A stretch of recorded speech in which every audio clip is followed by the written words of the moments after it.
Dish antenna था channel चल. चला तर आपण आता एडिटिंगला सुरुवात करूया. इथे आपल्याला बिटमार्क प्रोजेक्ट दिसेल, त्याच्यावरती क्लिक करायचं आहे. त्यानंतर तुम्हाला अशा प्रकारे सॉन्ग दिसेल. हे सॉन्ग आहे आपलं.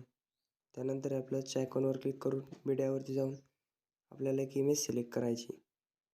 इमेज सिलेक्ट केल्यानंतर अशी ती शेवटच्या बीटपर्यंत अशी ओढून घ्यायची. बॅक येऊन डबल प्लस आयकॉनवर मीडियावर जाऊन तुम्हाला डायलॉग PNG दिली जाईल. ती अशा प्रकारे तुमच्या इमेजच्या साईजनुसार सेट करून घ्यायची.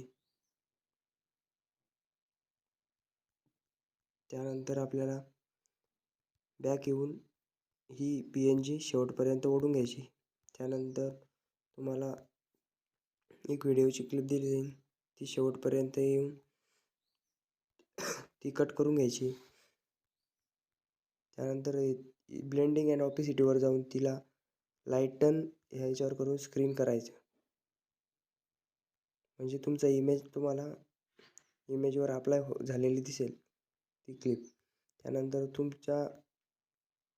जर एखादा लोगो असेल तुमच्या चॅनल किंवा एखादा तुमचा टाकायचा असेल तर तुम्ही टाकू शकता. ब्लेंडिंग ऑपेसिटीवरून लाईटन करून घ्यायचे त्याला. अशा प्रकारे इथे सेट करून द्यायचा. त्याची साईज तुमच्या ह्याच्यानुसार ठेवायची. त्याला पण शेवटपर्यंत असं ओढून घ्यायचं. अशा प्रकारे ते सेट करून घ्यायचे. बॅक येऊन तुम्हाला शेकी पिक दिला जाईल. तो शेकी पिक इफेक्टमध्ये जाऊन इथे कॉपी करायचा. परत बॅक यायचं आहे. बिटमार्क प्रोजेक्टवरती जायचं. तुम्हाला जी इमेज दिलेली राहील तिला हा इफेक्ट अप्लाय करायचा आहे. इफेक्टवरती जाऊन 3 डॉटवर क्लिक करून पेस्ट करून टाकायचा.